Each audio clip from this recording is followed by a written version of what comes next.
to listen to it. Okay, so welcome to the first series of HR Transformation, Fluff to Transformation. It's my joy to welcome everyone. We're starting right away. Okay, so as we start, I'd like to appreciate everyone for making our time to be part of this learning series. It's 6 p.m. Nigerian time, and I know people are joining us from multiple locations. I hope you're excited. To be part of this learning master class. It promises to be loaded. I look forward to our engagement. All right, let me just go right ahead and share my screen, and then we can start the session right away. Okay, my name is Lara Yeku, the convener of this series, HR Masterclass, Fluff to Fascination. And this is born out of my quest to continue to give back and make impact, especially within the HR space. I'm someone who is very passionate about impacting, especially impacting knowledge and growing professionals. I recently pivoted from HR to core business after spending almost 20 years in HR. And now I'm at the other side of the business. I'm seeing things differently. I was having a chat with a girlfriend a few days ago. I was saying to her, it's really amazing now that I'm no longer in HR. I'm seeing things from the business perspective, and I'm seeing so many opportunities for HR. I'm really looking forward to this exciting learning series where we will learn about some of these opportunities that are available for HR. So let's just dive straight into today's session. All right. So today promises to be engaging. It promises to be fun. And overall, it also promises to be educative. On that note, as you can see on the agenda, we will be starting today's session with welcoming everyone, getting to connect, getting to have fun, learn together before we dive into today's session. As you can see, I will be walking you through what we have packed for us today. I'd like to have someone confirm you can hear me. Can you hear me? Yes, can hear you. Yes. Awesome. Yay, thank you. I'm excited. Right. So welcome everyone once again. And I'd like you to put in the chat room emoji that represents how you're feeling right now. Put in the chat room, how are you feeling? Put an emoji. We'd like to connect with you. We'd like to know your state of well-being. Just you're feeling well. Just put in the emoji. Put in an emoji that expresses how you're feeling this time. Thank you so much, everyone. Thank you. Thanks for the hug, Henry. I can see that. Just put in an emoji that represents how you're feeling. You know, as HR people, we wear multiple arts. We wear so many arts. And as HR people, there's just so many expectations of us. So let's check in on one another. Thank you, Maltida, for that emoji. Thank you. Please keep sending the emoji to express how you're feeling. Let's get to know your state of well-being at this period. It's not just all about learning, but it's also getting to know your state of well-being. Okay, Michael Momo, I like that. You're curious, I believe. Yes. Thanks, Irene, for that emoji. Please keep sending the emoji. Let's get to know your state of well-being. It's part of learning so that we can connect with you. All right, so having said that, next is please share the location you're joining us from. Tonight, if you're in Nigeria, please share your location. Where are you joining us from? We'd like to connect with you. Please share your location, where you're joining us from. I know we have some people that are joining from outside Nigeria. Lagos, Nigeria, Matilda, thank you. Thank you. Lua Shefumi, thank you. Gloria Lagos, Nigeria. You're welcome. Thank you. Please, thank you. Babatunde, Ogun State. Amazing. Thank you. Lagos, Kolajo. Thank you so much. Lagos, Elizabeth. Thank you. Thank you. Thank you. Please keep in where you're joining us from in the Ajoke, AJ. Thank you so much. Comfort Lagos. We Lagosians.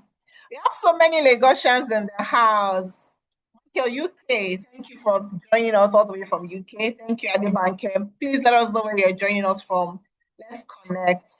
And finally, as well, I would also like to know, how long have you been practicing HR? How long have you been practicing HR?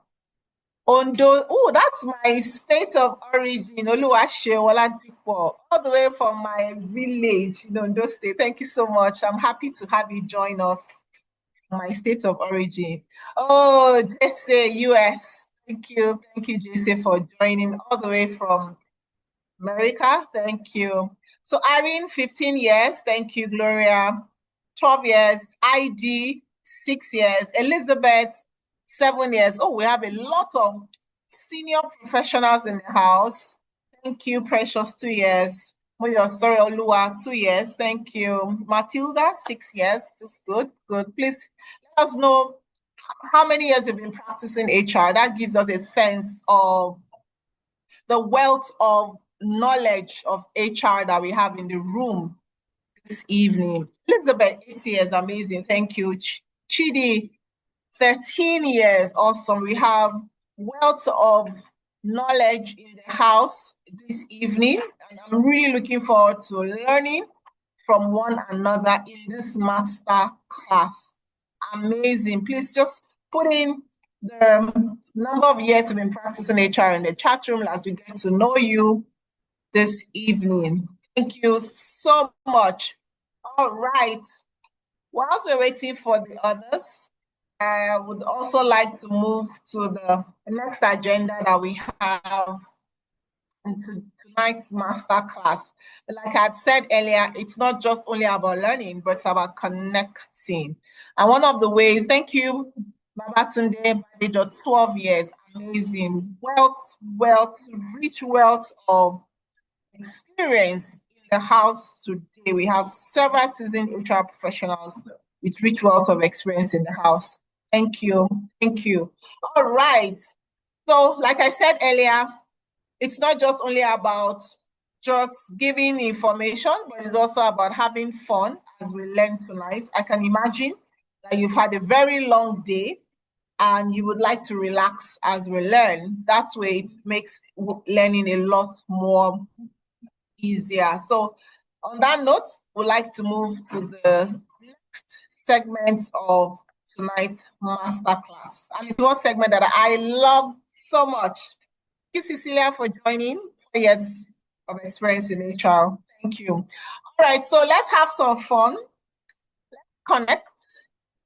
And to do that is no other person who has fun in his blood. No Gen Zs. When you say Gen Z's body, one of the things with Gen Zs is they are very fun to be with. Gen Zs can make a skit out of anything. You know, Gen Zs, they just make life fun because they don't like wahala. Gen Z people don't like wahala. So because of that, they create fun a lot. So on that note, I'd like to welcome Gen Z HR to take us through this segment of let's have some fun together as we learn in tonight's master class. Gen Z HR, over to you. Thank you. Hi, thank you for having me. Good evening. Good evening, everyone. It's a See pleasure now, being see the smile now. Guys, see the Please smile allow on me his to face. Gen Z HR, thank you so much. Looking forward to this section with you. Thank you. Sure. Thank you for having me. Hi, All right. everyone. Good evening. Pleasure being in the midst of very senior professionals and hope to learn a lot from all of us here today. I'll take you through a round of fun times. There are questions about HR, your experiences, why you're here, what you hope to learn from this space and everything, right? So we just want to hear from you. And we have a game So we're going to take you to menti.com. I just shared the link to all of us there now. So if you go to menti.com and put in that code, put the code 67573 758. It will bring out something for you. I will share my screen now so you can see what I'm talking about. There you go. Great. So I'd like for all of us to please go there. If you're there, let me know. If you have any challenge, let me know also. But I have a couple questions I'd like for us to answer using that code. Again, we don't have anybody here yet. So I'd like for you once again to join in there. Menti.com. You know what? Let me copy the website completely for you. That could help a lot here. If you've joined in, please let me know. Just give me a yes in the chat box and I'll be sure to confirm that for you. But yes, this is the link to menti.com. Go on there and put in, great, I can see, go in there and put in the code that you can see there. There's a code there. Add the code to where it's requesting for code, and then I'll take you around this entire country, together. I can see Elizabeth is there. Just Elizabeth is there for now. Anybody else? If you're having difficulty, please let me know so that we can help out here. We have questions that we have for you to answer also. Yes. So I'm going to share we have just 3 people here yet. Just 3 people at the moment. Please don't start this. Don't start the thing yet. We're going to start very soon. I know you're eager to get on board, but just hold on a bit. Oh, people are already answering, by the way. This is the link here. This is the link here. That's the link there. All you need to do is use this code to jump on board, okay? Jump on board with this code here, and we will be able to have the most in-depth thought that we want to have. So the first question here, people are saying, I think I should wait a little bit for people to join in. I think I should wait first. Guys, we need you guys to jump on it. Jump on it. Are you having difficulties? Please let us know. We have only 3 people here, at least for now. Only 3 people here. So we have a few questions for you to answer for us, guys. Just a few questions for you to answer. We're asking you one word to describe how HR is usually seen in organizations. Some of you are saying police. Some of you are saying compliance officer. Can you see I'm not sure you can see my screen. Let me just quickly share this. Yes, can you put it in the presentation mode?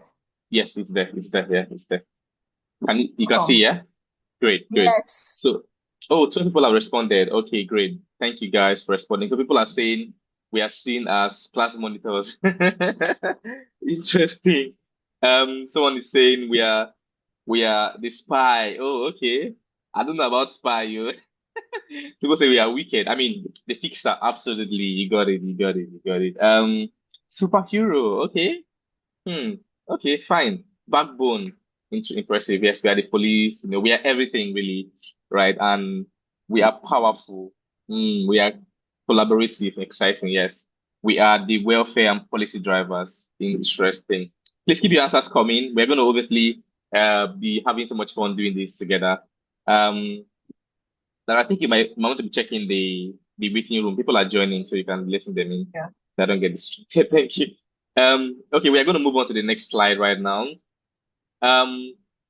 One word for how HR should be seen. What's the one word for how HR should be seen? For you, you've told us what people think of HR, but what is the one word for you? If I say one word, one word. Okay, strategic, messiah. Okay, giving God. Strategic, partner, exciting. Please keep your answers coming, guys. Keep your answers coming. Intentional. Oh, nice. Dependable. Someone has to do the job. Yes, that's right. Leader, advisors, proactive, friendly. Okay. People chief and business. Okay, yes, that's correct. What else do we have here? Dependable partners, proactive, lovely. these are what we want HR to be seeing. This is how we want HR to be seen, anywhere and everywhere. We don't want to be called the wicked people all the time. They're always saying we are wicked online. If you are perpetually online, you see how people are always blasting HR, or HRs are wicked, HRs cannot be trusted, this and that, and many other thing. But thank you guys for sharing this. HRs are your confidants too, and they are what now? Approachable. We are very much approachable, of course. Thank you guys for sharing that insight. If you're just joining us here, so you don't miss out, all you need to do is go to menti.com and put this link there. Go to menti.com and put this link and put this code there. You can join the fun time we're about to have here. Next thing is, if HR had a superpower, what would it be? Okay. If HRs had a superpower, what would it be? You can just share your thoughts really. What would it be? If you had a superpower, what would it be? If you had a superpower as an HR professional, what would it be? Yes. Can you share with us, guys? Mind reading. Okay. Look at you stealing my answers, eh? Spread common sense. Clock it. Spread common sense. Yes, please. Problem solver. Change managers. Oh, nice. Spread common sense. That's gonna stick with me for a very long time. No, you don't clock it. Clock it. Wonder HR. Sack everyone. Really. Look at you. You have energy. Oh. Anyway, maybe you don't do recruitment. That's why you want to sack everyone, so they can give somebody that you can give us work. That's what you want to do. Okay, perception manager. Oh, nice. I like that one. Wonder HR, solution finder. Okay. Change managers. Absolutely, absolutely. Diffuse tension and focus. Of course, absolutely. You're very much correct there. Unite management and employees. Oh. hmm. You got it. Thank you, guys. Psychologist. More. That one is. Yeah. But you got it. You got it. Psychologist. Yes. Thank you guys for indulging once again. If you're just joining us, there's a link in the chat box that you can easily use to join this fun time we are having. Please use that link there. Join us, and also use this code to quickly get on board. Right. Back to it. Back to it. Coffee, tea, or I need both to survive work. Which is it? What works for you? Coffee, tea, or you need both? For me, I I rather sleep. Yes, I rather sleep. Once I sleep, once I'm sleep, I'm good. I'm good to go for the entire day. So, water, yes, water. Thank you, thank you, thank you, thank you, thank you, thank you, thank you. Water. Both. Okay. None. Coffee. Strong coffee. Okay. Interesting. None. Lemon water. Same, same, same. Twin there, twin there. Thank you, thank you, thank you. Strong coffee. Looks like neither. Okay, some of us don't like coffee or tea. Just like myself, I don't like tea, but I can do coffee, but tea, absolutely not. If I take tea today, if I take tea while I'm working, I'm going to sleep. I'm going to absolutely sleep. Let's go to the next one, guys. So what's the most, I mean, everybody here gets questions a lot, right? So I want to know for you, what's the most common HR questions you get? Yes, tell us, guys, what's the most common HR questions you get? For me, I think it's salary. Yes, salary. When are you increasing salary? Salary.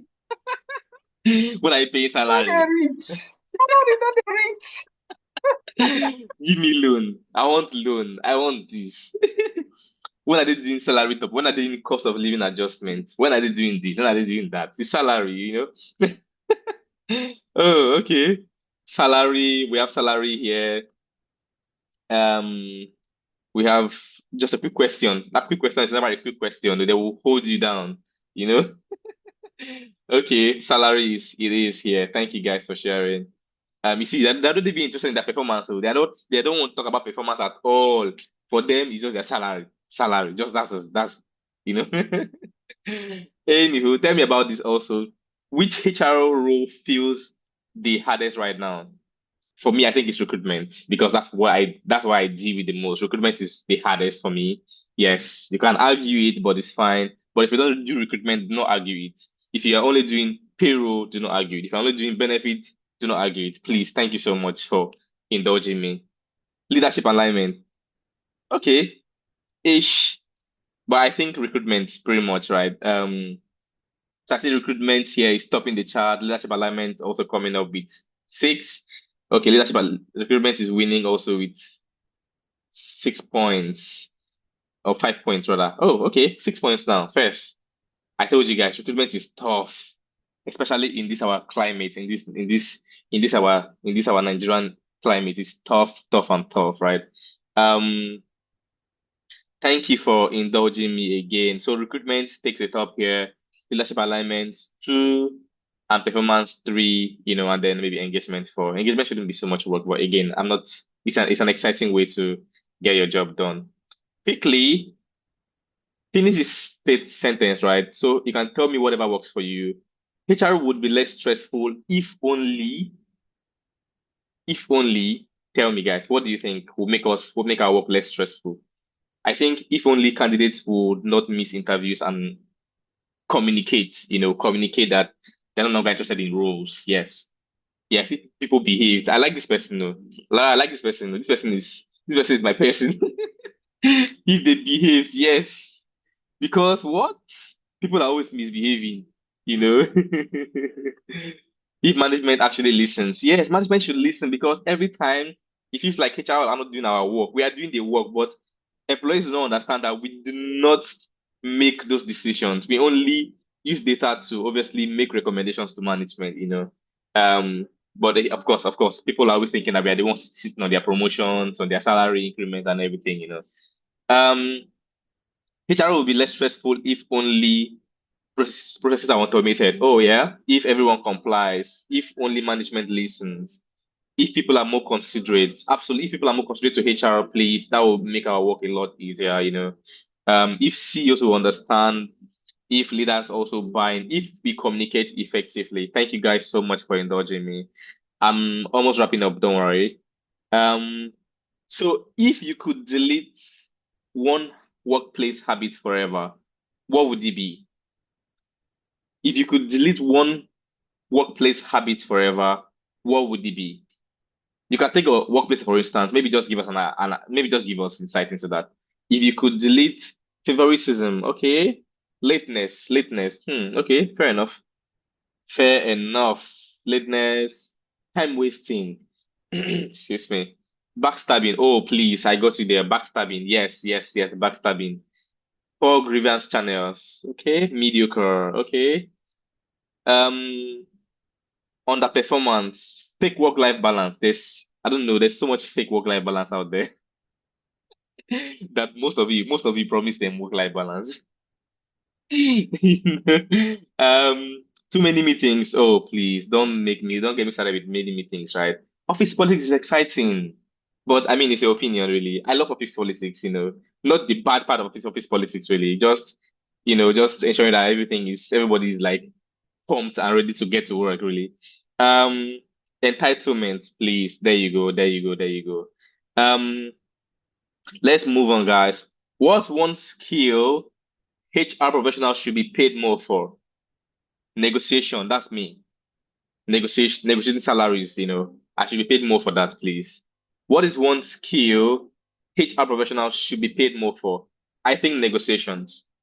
And diplomacy. Thank you, guys. Thank you. Thank you. Mental checkup. Abiu, because we are like therapists in the organization. Employees don't even want to use the therapists you provide for them. They don't want to use ERP. They want to come to you. They want to come and bother you. Listening skills. Okay. Conflict resolution. Thank you. Counseling. Stakeholder management. Mental wellness. Thank you. Empathy. Thank you. Thank you guys so much for indulging me.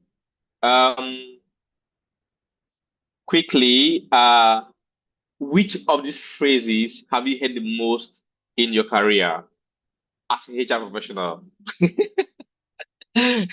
Which of the phrases have you heard the most? Yes, I think, I think, I think management has decided.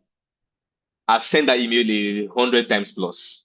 You know, I've heard about it many times, many, many times too. Management has decided that everybody should go home, everybody should go and work from home. Or management decided everybody should come back to the office. It's no longer safe to work from home.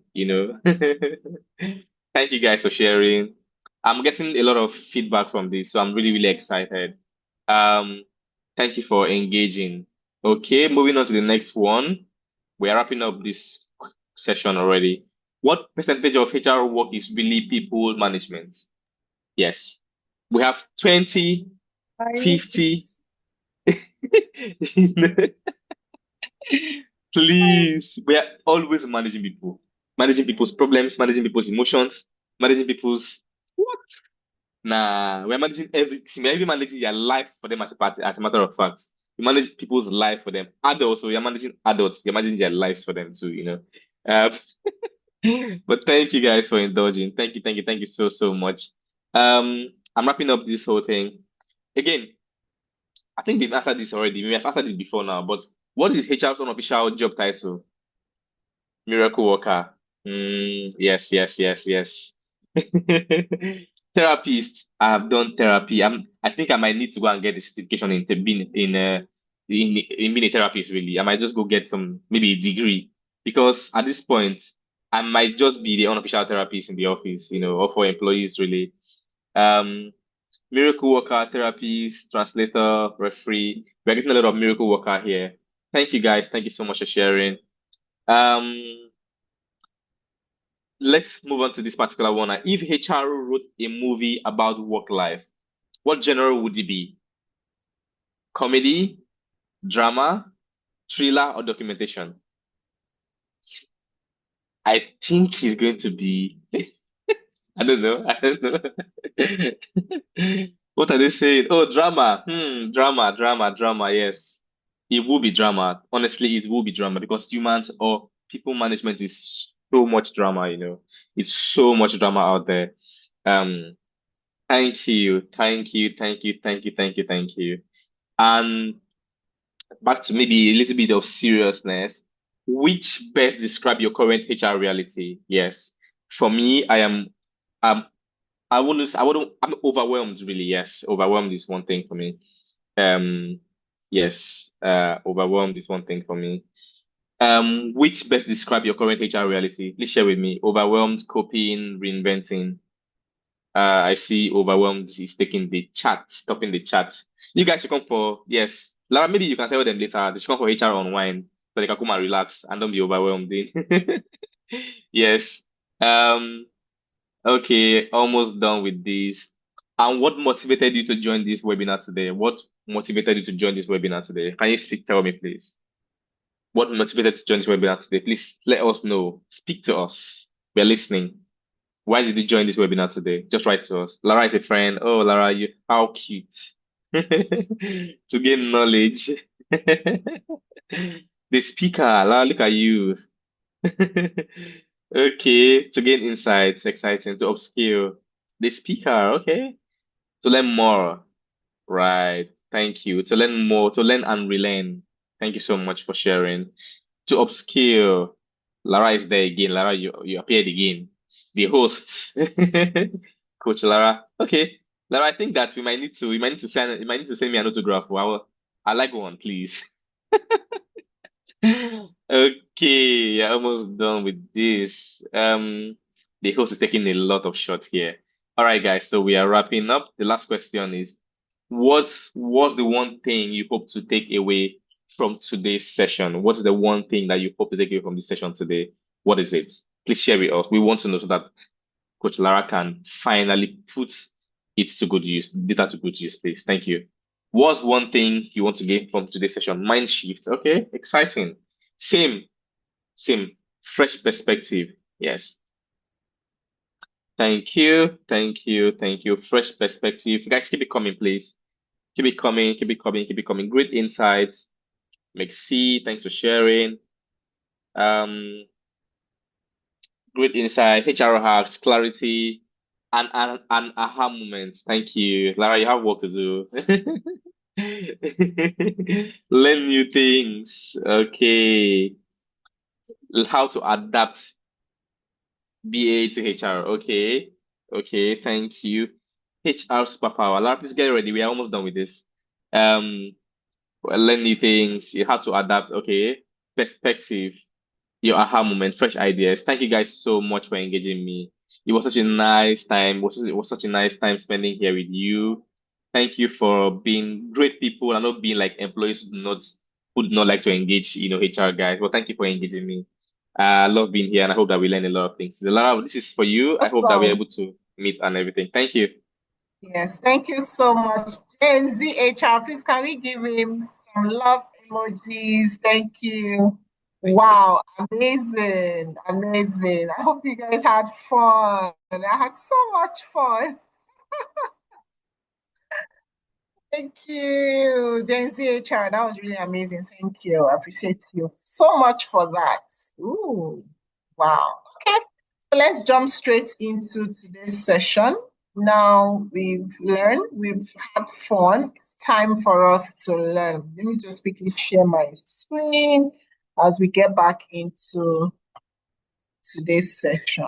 Okay, dokie. All right, please help me see my screen and then I can proceed. Yes, yes, you can see your screen. Fantastic. Harry, go. Awesome. All right, so quickly we are jumping into today's learning objective. And for me, it's really important that we establish what we want to take out of today's session. Thanks for the feedback. A lot of people are looking for fresh perspective. People are looking to learn new insights. Some are looking to gain additional knowledge. Overall, our learning objective today is how do we reinvent HR? As HR, we are professional functional expertise. We are strategic. We are thought leaders, no doubt about that. But more importantly is how do we reimagine the way we bring value to our organization? How do we reimagine how we solve problems within our organization? And that's really what we are aiming to take out of today is from becoming firefighting HR, which a lot of us do, to becoming proactive business solvers. How do we elevate? So we have all the HR toolkits, no doubt about that. But how do we elevate that with business skills? So you're in a business environment, you're applying your HR expertise, which is fine. But imagine if you're able to elevate that with business tools within a business environment. That really is part of what I'm hoping that we will learn today. And how do we even apply business skills to real people, business related issues? How do we diagnose problems? The honest truth is, as HR professionals, sometimes your day doesn't go as planned because there will be one people problem that would surface and then it will just entirely take your time for that day. So how do we even diagnose problems? With HR tools, realize that you are applying HR tools to business situation, but there are other fundamental causes of those problems that we miss out in most cases. So it's to share with us how do we diagnose business problems and how do we utilize business analysis as a business skill. More importantly, how do we align all our HR initiatives with the organizational goal? So at the end of the day, we are delivering the right kind of value and the right business outcome that the business expects of HR. If we are able to elevate how we deliver value to our business as HR professionals, our credibility would increase, our visibility would increase, and our influence ultimately would increase. So at the end of the day, if you improve or if you elevate your business skills, it invariably impacts your career positively. I love this quote because in this learning session, yes, we are all experienced HR professionals, given the wealth of years of experience we have in the room tonight. it's important that we please keep an open mind. Please, we're here to learn, unlearn some things that we know, or where possible, also relearn. So it's to employ us that the mind that learns, the mind that opens is the mind that learns. So please, to encourage us to keep an open mind as an umbrella. Before we start, it's also just to remind us the evolution that has happened within the HR world. We are professionals on the call. This isn't to tell us what we don't know, because we all know this. For some of us, our HR career has evolved completely from where it was when we started our HR career. And for some of us that are in a different climb, our HR career has equally evolved with the new environment that we're in. So there's been lots of changes that has happened within the HR profession. In addition to that, there are lots of school of thoughts as well. HR started as a personnel manager. We all would have heard that at one point or the other. From being a personnel manager, we evolved to a functional expert, where we bring our HR expertise in managing the organizational people-related matters. And from there, we evolved to being a strategic business partner, where it's no longer just managing from a functional point of view, but being strategic, embedding your initiative to drive business outcomes. Now, as HR, we're expected to be business leaders. When you go for your HR meetings and HR reviews with management, there's a certain level of expectation at that management level. They don't want to know the number of people you have hired. They want to understand it in a business term, in terms of time to hire, in terms of growth percentage, in terms of how have we grown. So the business requires HR to equally evolve as the business continues to evolve. So that's the evolution that is happening within the HR profession, which we are all a part of and which we are all aware. But having said that, this is just to also set the right context for today's session. Given that the HR profession continues to evolve, who do HR need to become? I'd like to get your thoughts. Let's put it in the chat room. Who do we need to become? As the world of work continues to evolve, the HR professions continue to evolve, who do we need to become? Who do HR need to become? Who do we need to become as the world of work continues to evolve? Thank you so much, proactive business leaders. Thank you, Michael, for that. Anyone else? We've just heard about the evolution of HR. Who the HR needs to become? Forward-thinking, business-minded professional. Amazing. Thank you so much, AJ, for that feedback. Let's keep the feedback coming. As HR continues to evolve, the profession is evolving. We're in a VUCA D environment. Businesses are evolving. Who do HR need to become? C-suite thought leader. Amazing. Thank you, Comfort, for that. Carol states strategic partner, understanding business and solution-oriented. Amazing. Thank you so much. Thank you. Precious future forecaster. I love that.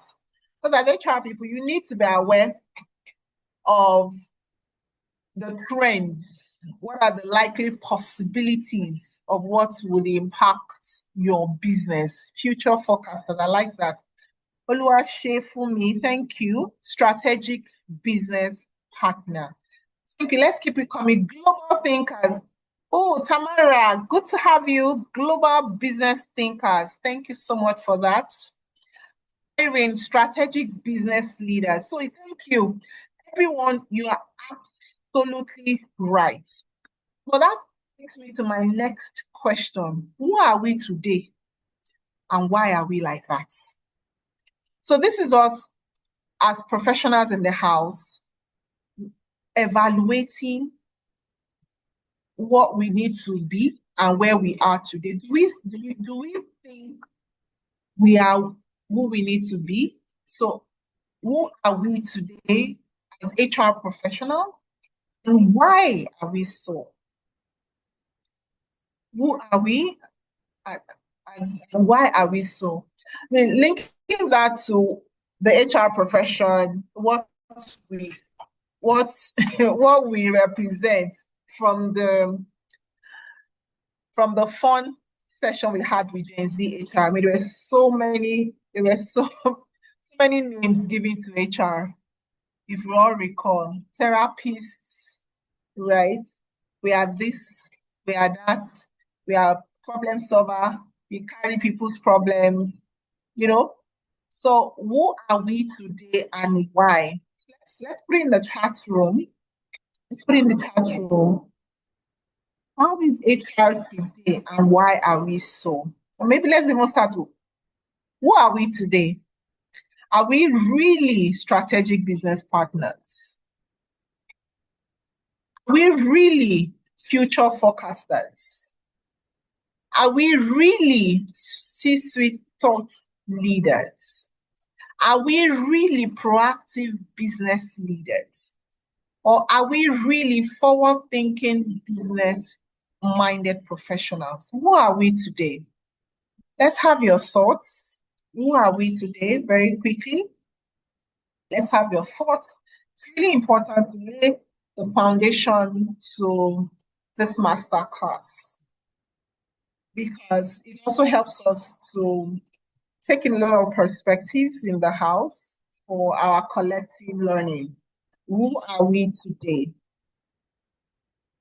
Any comments in the house or anyone that wants to go on speak, it's okay. If you find it easier to just go off mute and speak, please use the raise hand button and go ahead and speak. Okay? Anyone wants to share?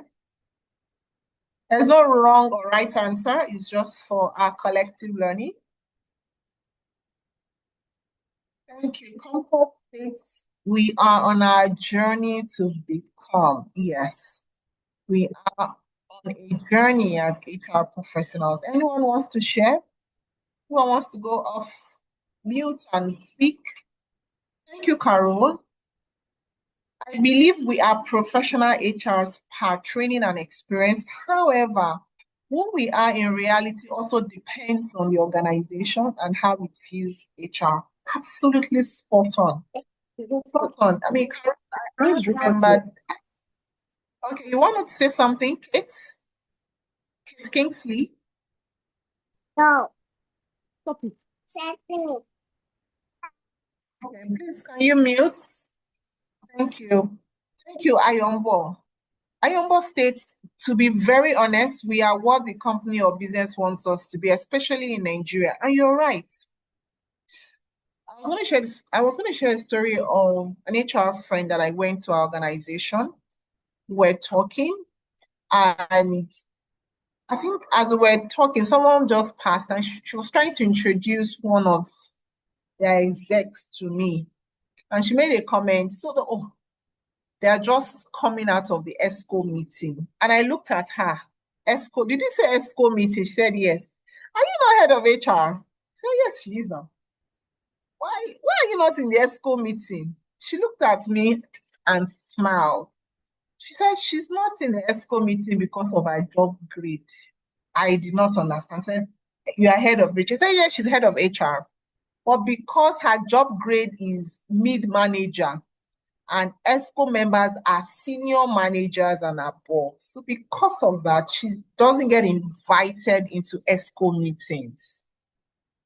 I found that a bit like, okay, so but you're head of HR. So how do you get to know the strategy, the direction of the business? She said she only does what they pass over to her.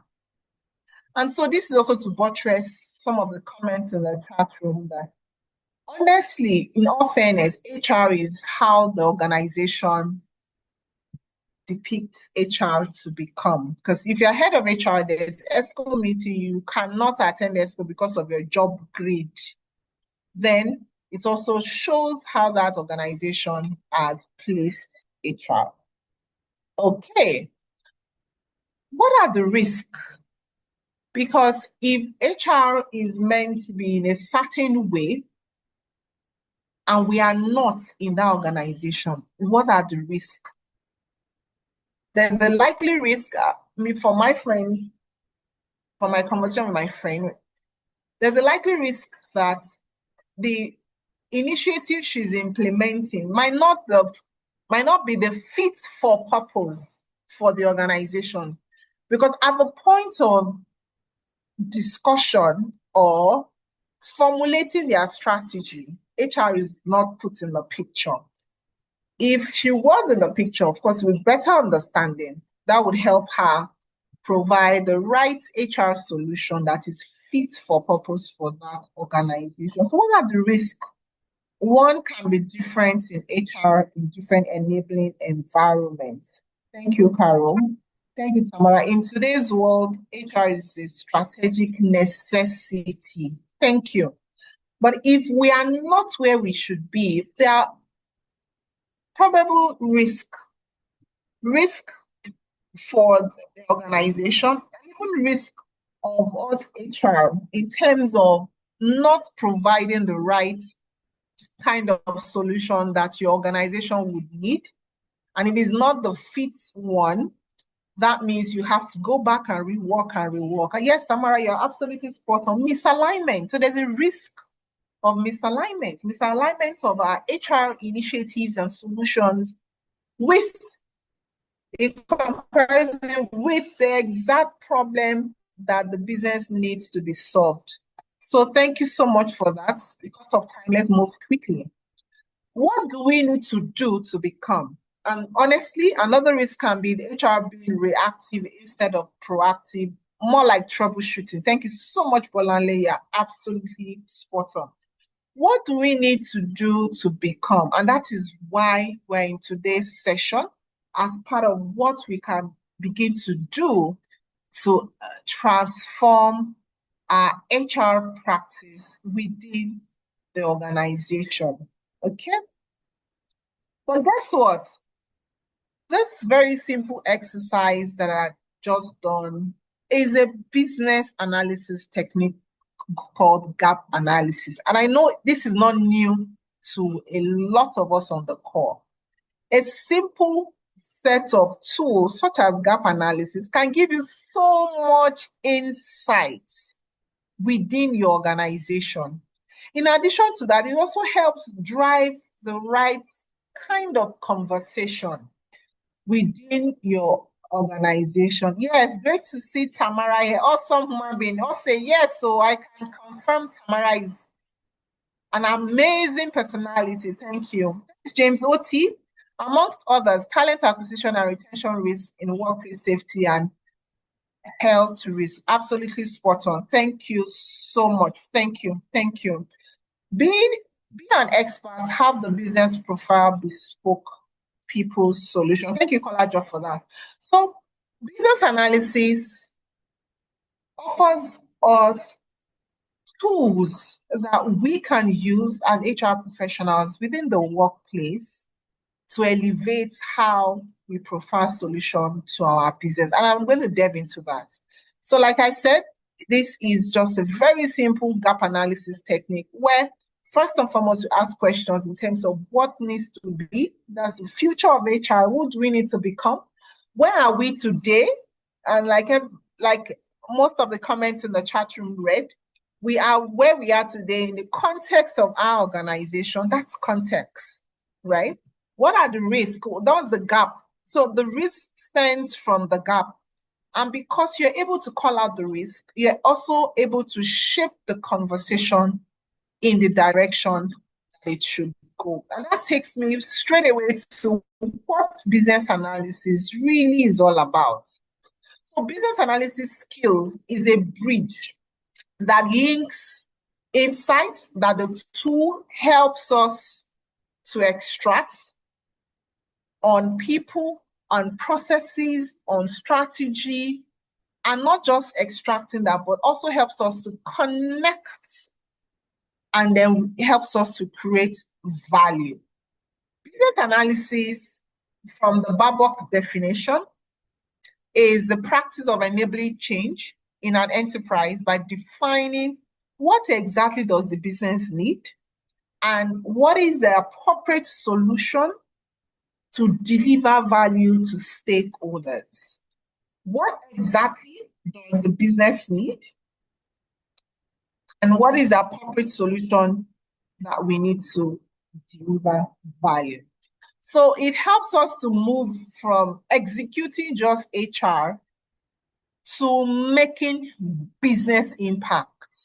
We are not just executing our HR expertise. We are making business impact. It helps to elevate our HR expertise. And as you apply HR business analysis tools across I'll walk us through how we can apply business analysis tool across the HR value chain.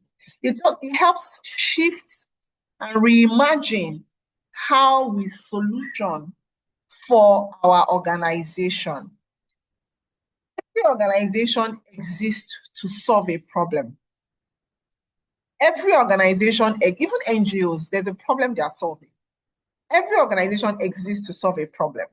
If you are able to identify how to enable the solution of the problem of that organization, it helps increase your credibility. And like I earlier said, so business analysis is a business tool. It's a practice. It's a practice that enables change within an organization by helping you define the needs and recommend the right solutions that delivers value to stakeholders. And I'm going to break that down in the next slide. I'm going to break that down here. So as I break that down in this slide, okay, there are what we call concepts in business analysis. The first concept is problem definition. Like someone said, a lot of times we HR professionals, we are reactive. Sometimes not due to your fault, in all honesty, but sometimes those reactions can be prevented. It can be prevented. So first is defining the problem. How, in HR context, is how do we clearly define real business issues before we apply HR solutions? I'll walk us through some of the examples of that. The next is stakeholders analysis. And this is very critical as HR professionals within the organization. Do we, beyond just having line management relationship, are we aware of our stakeholders mapping? Who is interested? Who you must keep informed? Who should be your sponsor? Stakeholders analysis is very important. Let me share an experience. So a couple of weeks back, I was going to lead a steering committee, and I got into that steering committee. I hadn't closed some conversations with some of the stakeholders in the steering committee. Because I didn't do that, it changed the trajectory of that steering committee meeting that day. And I learned my lesson the hard way, because we couldn't achieve the outcome of that meeting. So know who your stakeholders. There's something called stakeholders mapping. As HR professionals, we need to do our stakeholders mapping. What are the people that you have to engage with before certain meetings? So it's not just assigning them, oh, you are the line manager of this person, take this and deal with it, but also knowing your stakeholders mapping. Who are the influencers within your organization? I remember a couple of years ago in one of my former organizations, not the recent organization, we were going to deploy an initiative as HR. We deployed this initiative. Nobody used it. Nobody used it at all. And we were confused. We thought this initiative would help us drive employee engagement. And nobody used it. What we now discovered was there's an influencer who is a middle-level manager that a lot of people listen to. So we engaged him and we said, this is an initiative we have designed for employees to make use of, but they are not using it. Please, we would like you to. Somebody even gisted us and said, when emails come from HR, the employee just archives it immediately. There's a folder for HR that they don't even want to read anything from HR. Was that not so nice? We got this influencer, engaged with him, got his buy-in.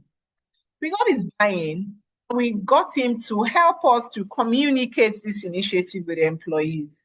Just one person communicated what HR had communicated before, and we started seeing people adopt this initiative. Just one person. And that's when I realized we have influencers within organizations that employees will always listen to, that is non-HR. How are we identifying those influencers and how are we partnering with them? Next is value delivery. So business analysis concepts also looks at value delivery. It's not just about activities or initiatives, but what is the expected outcome that initiative is meant to deliver in a measurable way. We have to be able to measure it. When we don't measure it, we can't improve it. When you don't measure it, you can't get the right desirable outcome out of it. But how are we measuring our HR initiative? Yes, we have our metrics. Our HR metrics should not exist in isolation of the business metrics. If, for instance, if you are tracking attrition, how does your attrition metrics influence the overall business performance? I remember there was a time a particular location, sales location, wasn't doing too well. There was a particular sales location that wasn't doing too well. Their numbers were dwindling. We later realized that there was high vacancy in that particular region. People had resigned and HR wasn't closing those vacancies on time. So attrition for that region was high and it showed up in the numbers. But if we hadn't paid attention to that, we would not have had that insight. So our metrics should give us insight into how we deliver and deliver value for our organization. Gap analysis already walked us through that. That's really looking at the current situation. What's the future plan that the organization wants to achieve, and what is the gap? What do we need to do to fill that gap? Put in your various talent strategy and the likes. And then what's the risk? So a lot of HR people don't do risk assessments. A lot of us don't. Even when I was in HR, I always don't do risk assessments. I'm not going to, But it's important when we do a lot of risk assessments, it helps drive the right kind of conversations with our business leaders, because it helps us speak the language of the business. We're able to understand the impact, the probable risk associated with that particular HR initiative to our organization. When we anticipate people-related risk, it will invariably influence the business risk. So our ability to anticipate the risk, that some of the things, the gaps would cause to the business, would also help us drive how we deliver value to the business. And then the final concept is about change enablement. Business analysis concept helps prepare leaders and employees for transformation. Change is the only constant thing. Organizations are changing. The economy is changing. The behavior of everything is changing. Change, they say, is the only constant thing. But how do we ensure we have the right set of skills that enable us to manage change appropriately in the right way? So overall, What does business analysis skills do for HR professionals? When you add on business analysis skills to your strategic HR business partnering skills, HR doesn't just implement activities, you start to diagnose business problems because that is where the opportunity lies. And you're able to do that across the HR value chain. Business analysis helps HR professional ask better questions. It's not just questions that are surface leveled, but business related questions, better questions for better insights. When you are able to ask better questions, you get better insights, you get right clarification. The clarification that you need to be able to provide the right fit for purpose HR solution is clear. More importantly, it also helps you align your solution to the business strategy. Beyond just aligning your solution to the business strategy, you're able to measure the value that it offers. In addition to that, you're also able to influence decisions because you're working with the right stakeholders. You have the stakeholders buy-in, you're aligning your initiative to the strategy. It increases your influence and credibility as HR professional. From my own personal experience, the business analysis skills has helped me to understand my business better. It has helped me to elevate how I communicate with my business, and it has also helped me to deliver more value to my business. All right, so let's bring it home.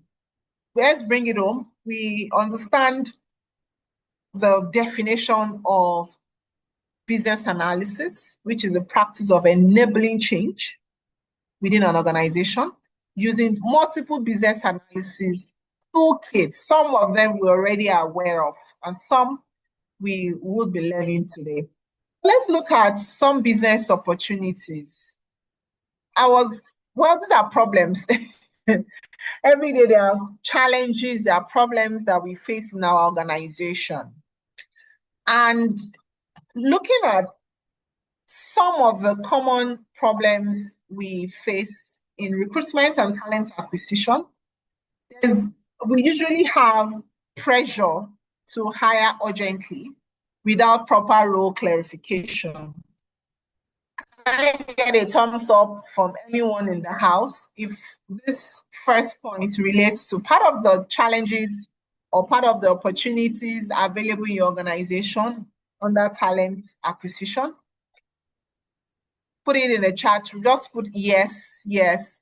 Do you feel pressure to hire urgently without proper role clarity? Sometimes those roles will not even have been evaluated. Thank you, Sherifat, for that. Any other person wants to confirm that, yes, this is one of the problems that or one of the challenges you face? Yes, thank you, Kalaja, for that. Do you also encounter this problem? Every debt wants an immediate hire. Thank you. Every department wants an immediate hire. Thank you, Ajoke. Absolutely spot on. Another challenge is hiring for roles that change immediately after recruitment. Has anyone experienced this problem? You hire for roles, and after the person resumes, there's a change. The business wants to change the role that person was hired for. Yes, thank you, Fenyiwa, for that. Thank you, Sharifa. Yes, thank you. Another problem we usually encounter under recruitment is managers rejecting candidates late in the process. Maybe you found a very good candidate, you've proceeded, if possible, to even make offer, and then they come and say they don't want that candidate again. Yes, and they expect HR to fix it. Absolutely spot on, Irene. They want HR to fix every problem. There's another one, poor onboarding ownership from line managers. Who can relate to that? When line managers believe onboarding is HR's problem, go and onboard the person, forgetting the fact that this person is going to work. This person is going to work with you. But they don't take ownership of the onboarding process. Anyone? Do we have any confirmation in the house? Can anyone relate to this challenge?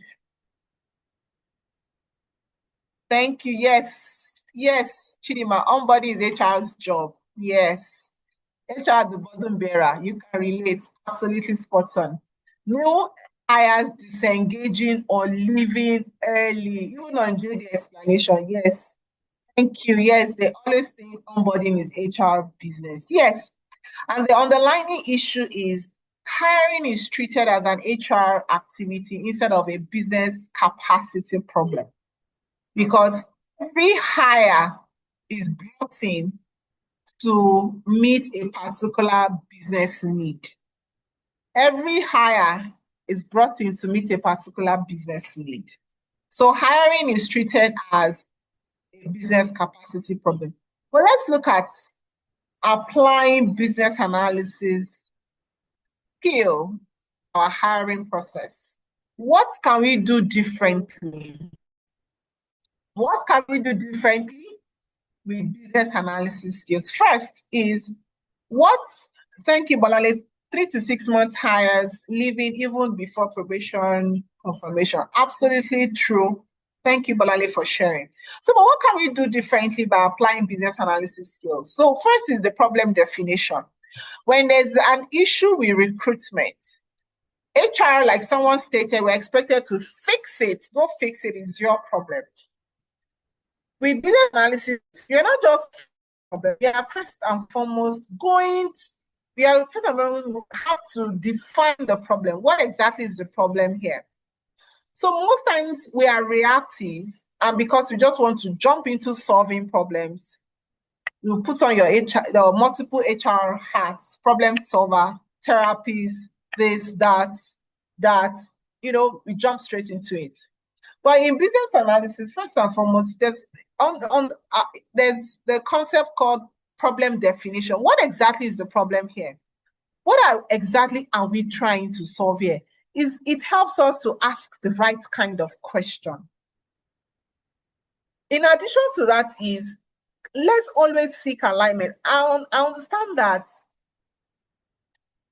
the business environment is very dynamic. Sometimes business leaders don't know what they want, and that's the honest truth.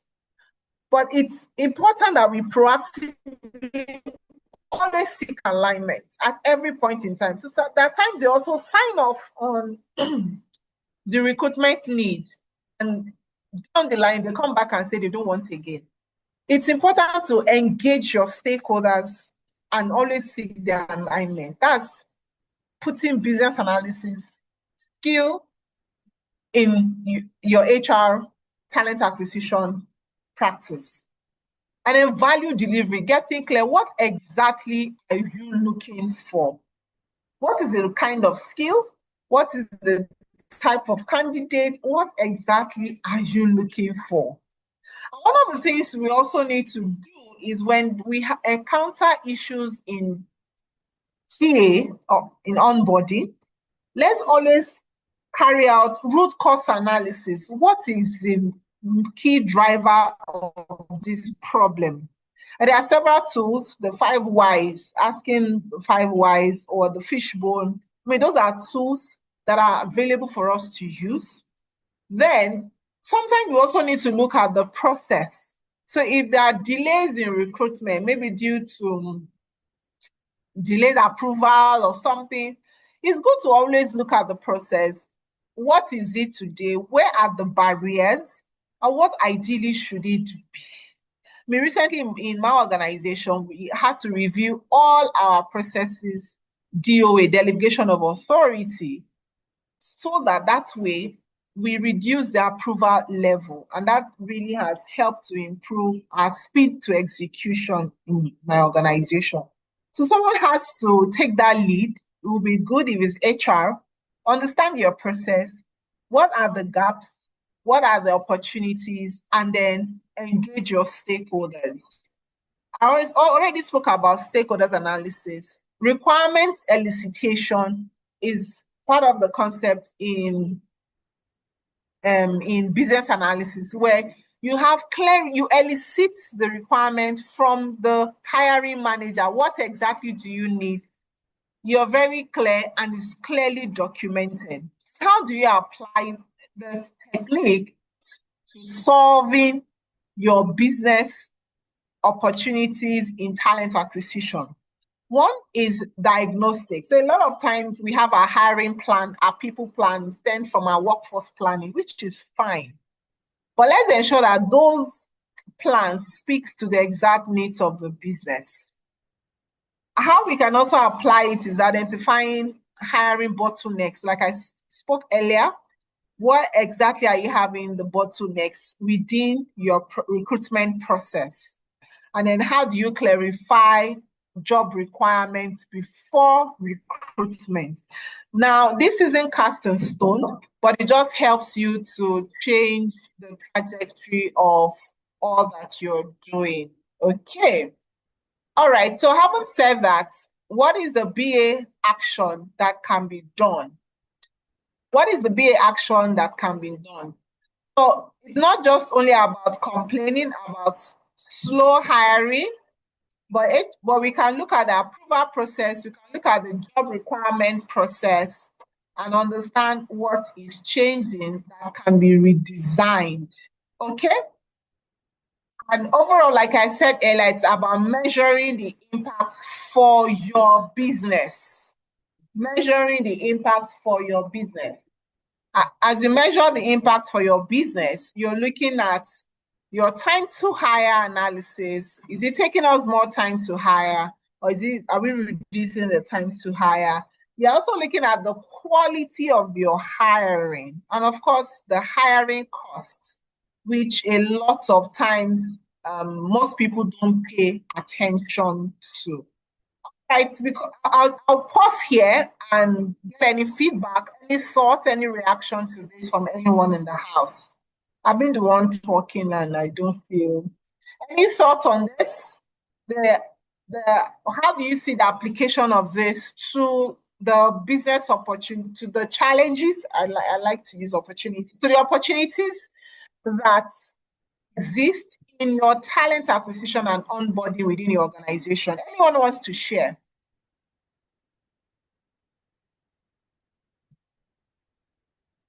Anyone wants to share, please feel free to go off mute and just share. Let's get your feedback and reaction to this. What are your thoughts?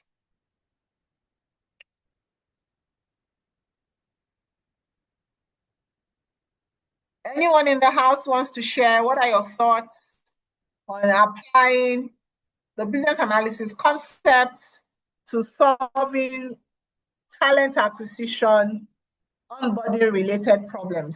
Anyone wants to share?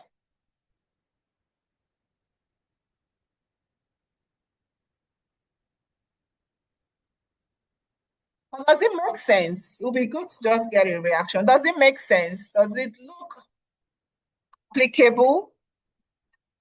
Does it look relevant to you? Does it make sense? Yes, it does make sense. This is Irene. Hi, Good Irene. evening, Thank you. everyone.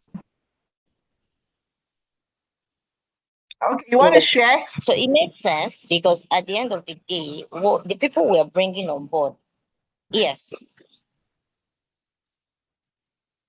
So I was saying that applying business analysis to HR makes absolute sense because at the end of the day, like I like to say, regardless of the nomenclature of our role, we are business partners. What the business objective, we are the people driving the most important. So we must treat it as a business.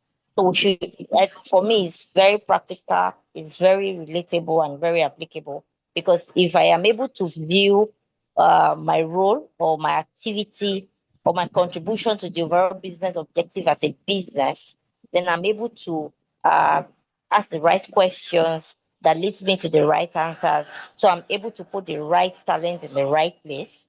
So for me, it's very relatable and very applicable. Thank you. Awesome. Thank you. Thank you so much, Irene, for that awesome share. Thank you. All right, so let's even take it to performance management. I'd like to get our reactions to some of these challenges or frustrations. I like to call it opportunities that we experience with regards to our performance management process. One, managers not completing performance reviews on time. If you can relate to that, please just use the chat box. Just give us an emoji. Thank you, AJ, for that comment. The clarity from BA will make us more strategic. It will actually shorten our journey and reduce stress. Absolutely spot on. Thank you, AJ, for that. All right. I agree that one of the frustrations that we experience with regards to performance management within our organization is managers not completing their performance reviews on time. If you agree with that, just put it in the chat box. Just give me a yes or a thumbs up. Or another challenge is inflated or inconsistent rating. What I find so funny is the line managers will put an employee on EP, employee improvement plan, employee performance improvement plan. And after the employee has finished their 3 months EP, the line manager will come to HR and say they want to promote the employee. And you're wondering, is it not the person that you had put on employee performance improvement plan because the person was underperforming just a few months ago? And then suddenly, out of the blues, this person now wants to be promoted to another next level. Is that how it happens? Can anyone relate? Hey, I can relate. I can relate. Exactly. And when it comes to performance management, like Irene rightly stated, managers often feel they are doing HR's job. That is our job to performance manage people, and it's not their job. Thank you, Sherry. Yes, having to drag and beg managers to complete appraisals. Very, very, very true. Employees disputing performance outcome. Yes. HR turns to mediators during performance management review period, because that is when employees will dispute their performance outcome and say, no, this, in fact, one that is so funny is after calibration, line managers will tell their team members that is the rating HR gave them. That is not their own rating as line managers. Can you imagine that? And then performance management system oftentimes also don't drive the right productivity, and HR is being blamed for poor business results. So having stated all of this, part of the challenges that we face in HR, which are business opportunity areas for us. So how do we as HR professionals apply the business analysis skill to reimagine how we deliver value within the HR performance management value chain? So part of the concept we can use is alignment to enterprise goals, strategic alignments.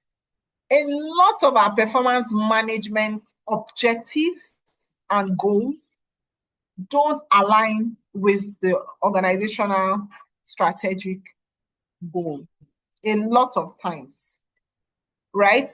So one of the concepts we can use is always ensure that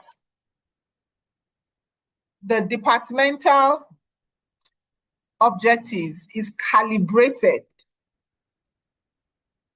or cascaded from the overall organizational objective. That's one. Two, cross-functional objectives. So sometimes different departments have different conflicting objectives. Departmental objectives should drive the overall organizational objectives. So even though HR is HR, legal is legal, finance is finance, they have their key matrices. The outcome of their performance management should be linked to the overall enterprise. So it's not just allowing people to set objectives by themselves or based on what their JD states, but ensuring that those objectives aligns with the overall organizational objective, and HR can lead and drive that conversation. Okay? Part of the techniques that we can use is, KPI, we're all expertise in this area, OKRs, KPIs, and the likes. We also need to look at gap analysis. What exactly do we intend this objective to achieve? What is the success measure? And where are we today? We can use the requirement analysis, understanding what needs to be done as part of the key deliverables for a particular department to achieve. So we need to ensure we continue to work with our stakeholders from the line managers to own this. And how can we apply it to HR? One is through our performance metrics must align with the overall business strategy.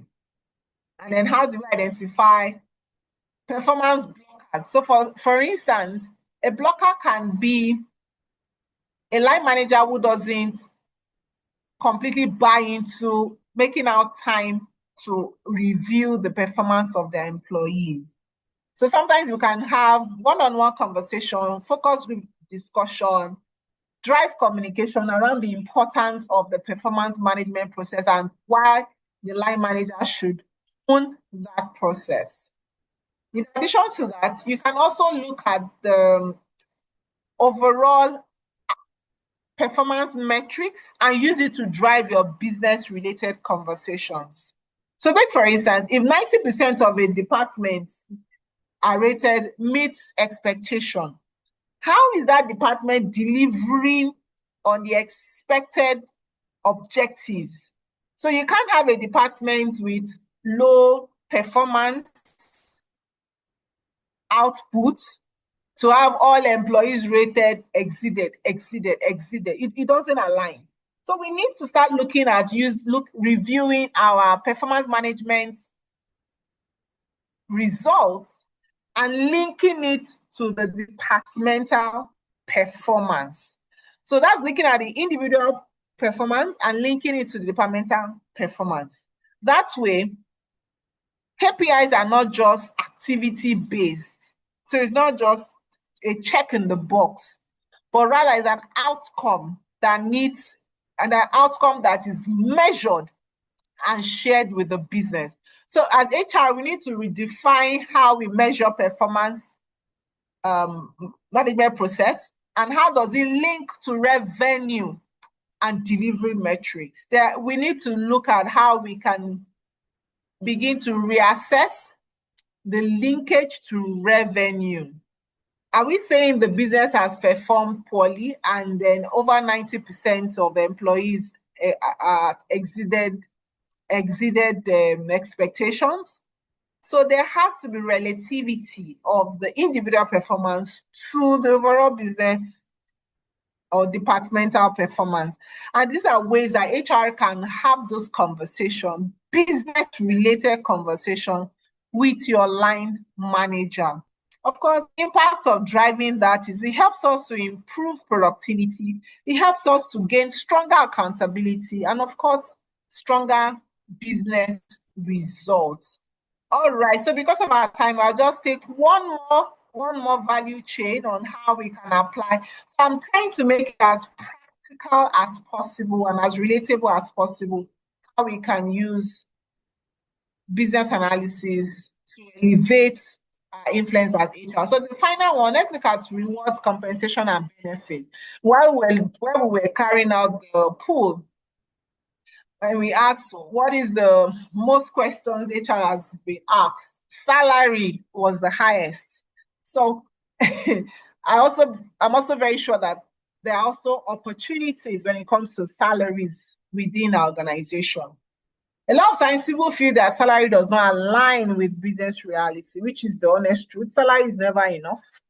People complain about pay inequity, and people also find it quite difficult to retain high performers,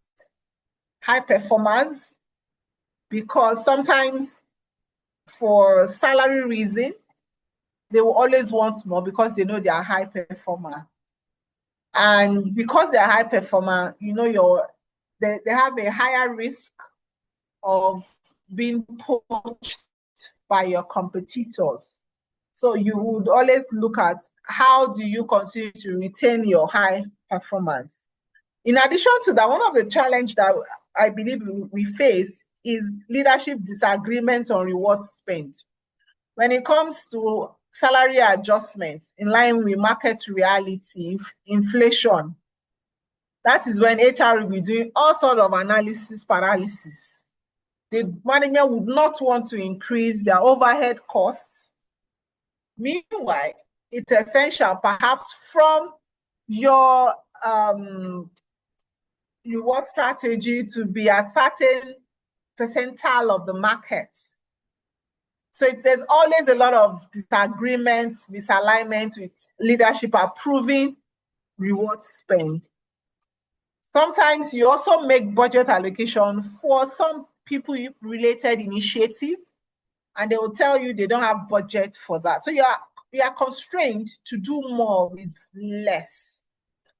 And the issue is, a lot of times, reward decisions are made emotionally or politically, especially when business leaders look at the impact on the P&L of the business. That is where story go plenty.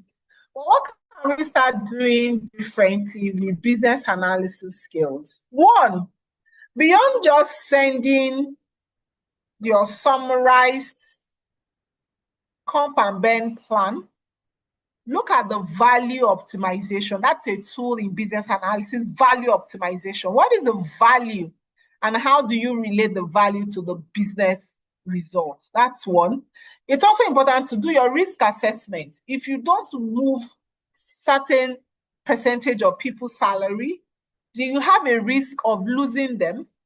You will not just lose them, you will pay double to hire to attract more, because your recruitment costs will certainly go up, and that's a cost to the business. But a lot of times we need to start speaking the business language. What is the financial impact? What's the win-win? What's the implication? In 2 months, sorry, in 2 years' time, in 1 year's time, how do you nail it out and the like? So we need to start utilizing business analysis concept to drive those conversations with our business leaders. And what are the techniques, the tools you can use? You have the cost benefit analysis, you can do that. You have your benchmarking, which I know a lot of us do with our survey, compensation survey that we are a part of. And then your decision analysis. Who needs to make the decision and how are you getting the buy-in of that person? There's also the value stream thinking. You're not just presenting numbers and percentages, but you're also highlighting the value that it brings to your business and linking it to the business outcome. So that way you're able to apply evaluated reward competitiveness. You're doing some analysis with your salary benchmark with the competition. If you don't move at certain percentile, your competition is at this percentile, they will attract and poach your people. And then the people that should work and deliver value for your organization, you will lose them. And that gap would cost the business money. So we need to evaluate our reward competitiveness. And we also need to balance our cost versus retention impact in our conversation with our business leaders. Now, for us as HR professionals, business analysis action will enable us to retain our high performance. It will reveal how we can use our reward analysis as a differentiating tool. It would also help us to introduce performance linked to reward and targeted retention to our organization. The impact, of course, is very clear. When you pay people more, they stay more, our retention rates will go high, and then we can equally optimize our retention, our reward spend. So that way, so these are some of the ways business analysis skills helps us to drive more value within our organization.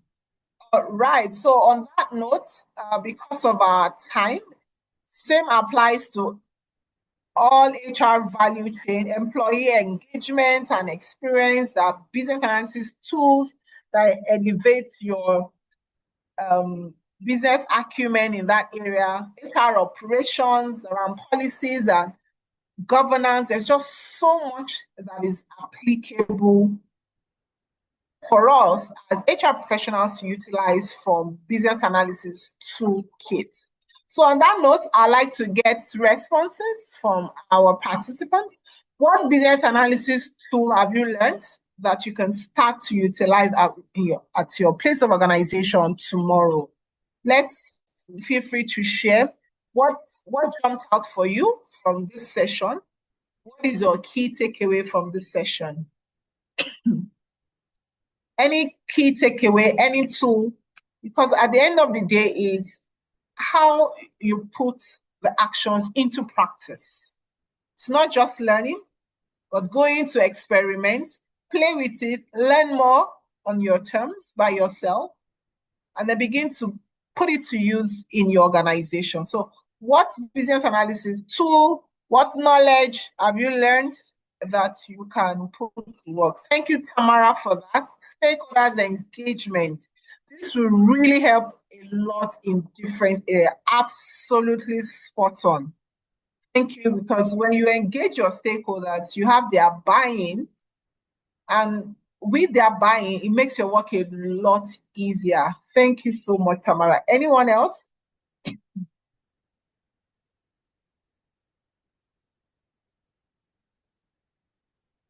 Absolutely spot on.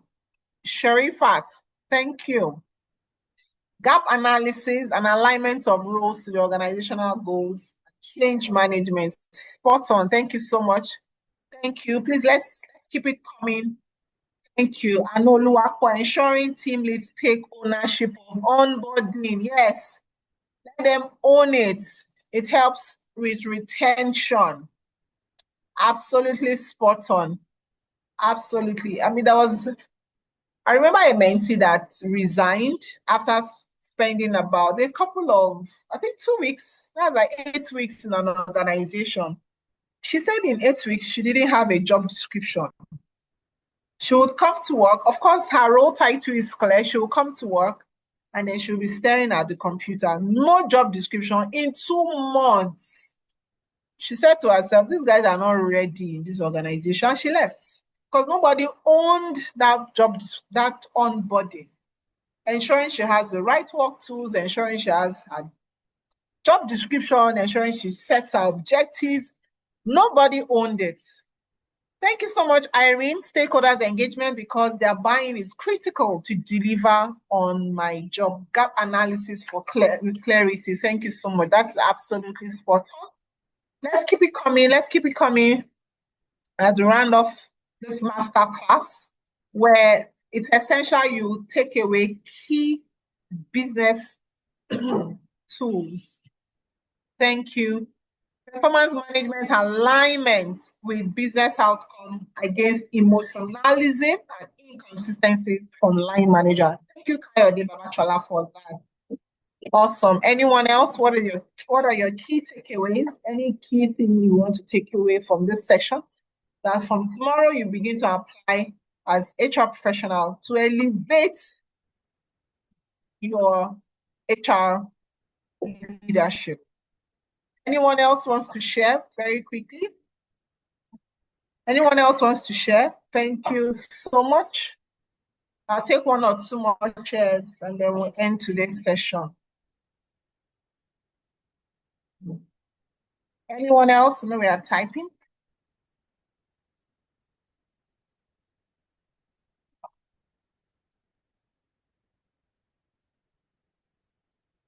Anyone else? Let's just keep the comments coming. Awesome. I will focus on gap analysis, 100%.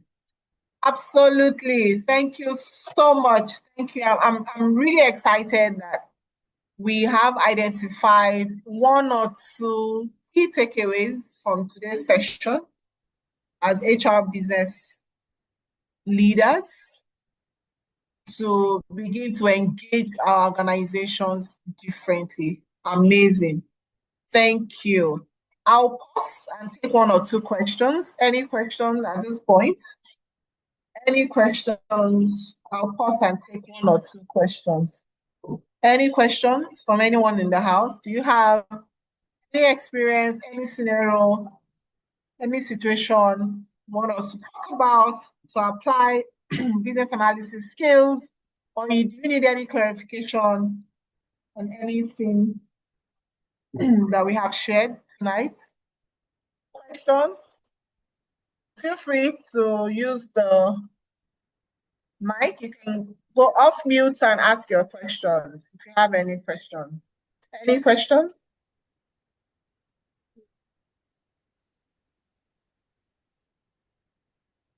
Any question from anyone? Hello, good evening. Can you hear me? Yes, I am Paul. Good evening. Yes, please. I have a question. Yes, please go ahead. So I've something happened in my former place of work. I don't want to go into details. I'll just ask a Okay. question. So is training, like, let's say you employ someone and the person has experience, the person is experienced, then the person goes through probation period. So that probation period that the experienced employee goes through, does it excuse training? Because sometimes when we employ experienced people, they'll be like, okay, what do you need training for? You don't need training now. You're experienced. So that probation period, yes, it's for the company to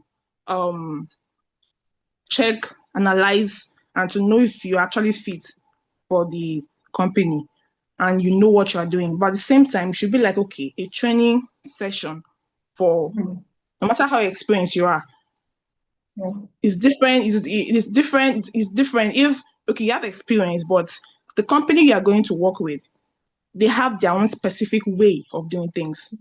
So I want to. That's my question. Is this like, does it excuse training?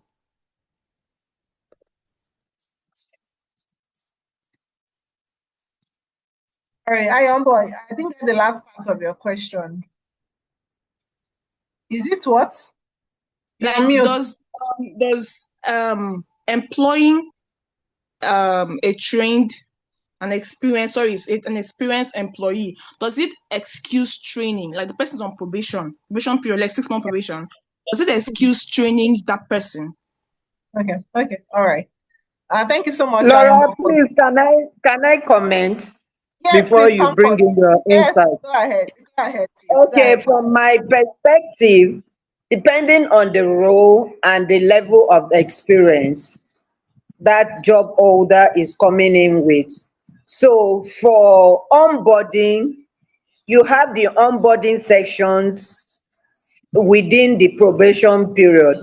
Some organization will do round the clock onboarding with different stakeholders, business units for the person to align and blend. And within those training period, you are also fulfilling your core why you were hired for that role.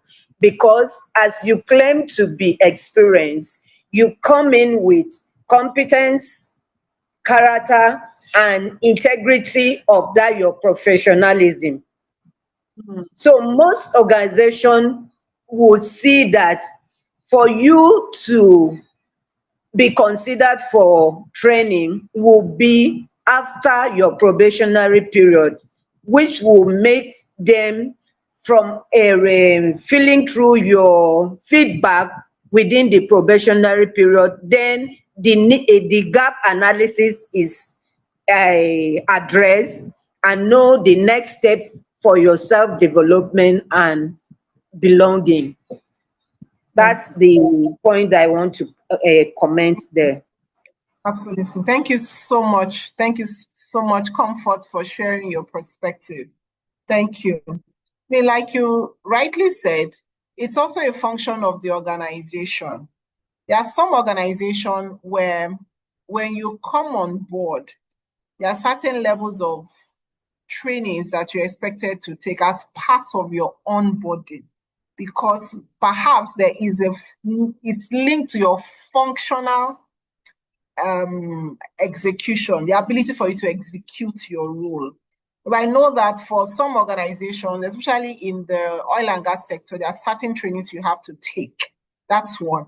So in the context of the organization where that person is in, you have to look at the context. Like Comfort said, you are hired also in the context of the level of expertise you are bringing on board.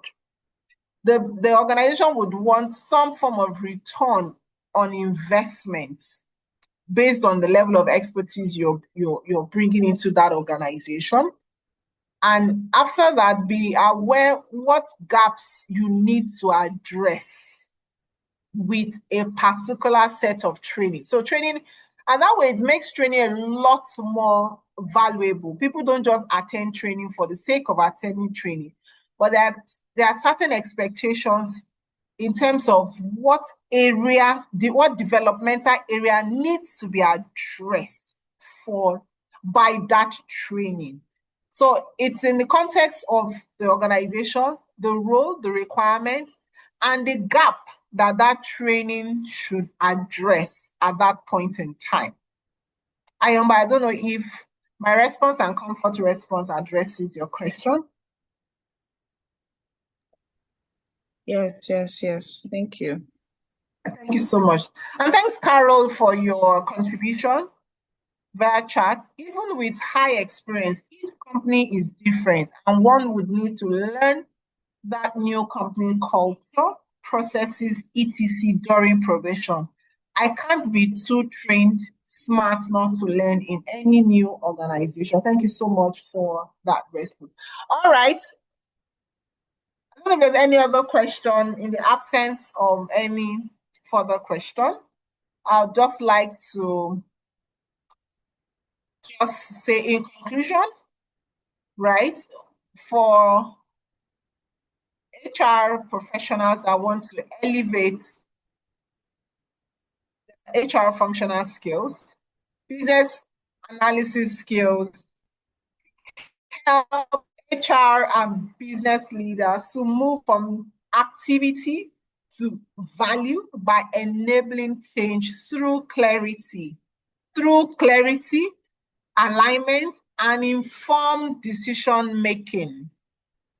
Business analysis skills helps HR and business leaders to move from just activity to value by enabling change through clarity, alignment, and informed decision. So on that note, I'd like to appreciate everyone for your time in listening at this free masterclass to elevate your HR influence, credibility, right, and the value which drives business impact. Business analysis skill is part of the skill that I will encourage HR professionals to grow. A couple of skills from my end: business analysis, design thinking, change management, project management skills. Those are the skills that we need to add into our business toolbox that helps us to elevate the impact we make in our organization. All right, so business analysis that I've been talking about is an international certification by International Business Analysis Professionals, IIBA, based in Canada. It's an international accredited certification for whoever might be interested in learning about business analysis. I know that Certification Edge is running a program. A lot of people have reached out to me and have also asked me, oh, how do I get trained in business analysis? How do I become familiar? How do I become an expert in business analysis? So how do you take this forward? I know Certification Edge, for some of us, have taken our SHRM certifications with them. They run a CBAP certification, 6 week exam certification training. If you are interested, please indicate and I'll share the link and contact details with you. They have their class starting 14th of February. If you would like to proceed with them, just let me know and I will make the contact. So, on that note, thank you so much, everyone, for listening, for spending time at this masterclass. And I do hope you learned one or two things that you will begin to apply in your organization from tomorrow and begin to make more meaningful impact within your organization. Thank you so much. I appreciate your time. Thank you. If you're interested, please say a group for newcomers like me to join so we can get more updates. Okay, so I don't have a group yet, but I'll set up one. Just give me a minute. There's a link. Okay, hold on. I see there's a link for those that might be interested. Let me just post the link on the chat room for those who might be interested. Analysis training.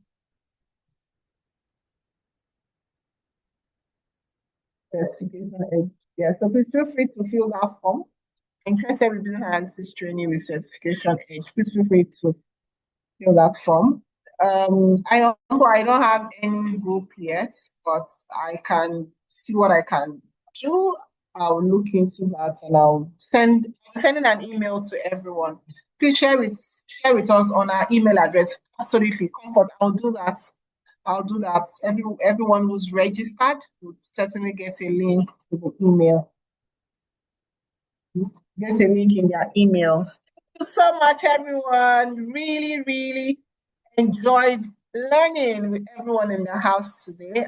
I'm really grateful. Thank you. Thank you. Thank you so much. Thank you, Ademola, Angela, Anoluapo. Thank you, Arlene, Ayombo, Babatunde, Beatrice, Carol, Chidima, Christy, Comfort, David, sending you all hugs. Thank you so much, Eloho, Elizabeth, Feyinfolua, Glory, Fenyua, Irene, James Oti, Klajo. Appreciate your time. Linda, Lizzie, Matilda, Moyo, Oluwa, Olayinka, Iyabeji. Thank you, Oluwashefumi. I appreciate you all so much. Oluwasheun, Oluwa, Peculiar, Precious, Samuel, Tamara. Thank you so much all the way from UK. Temitope, Emanuela. Thank you, everyone, and do enjoy the rest of your day. Thank you, and really appreciate your taking our time to learn. We get the recording, yes. The recording will be mailed to everyone that has registered. Thank you so much. Thank you. Bye, everyone. Thank you. Bye-bye.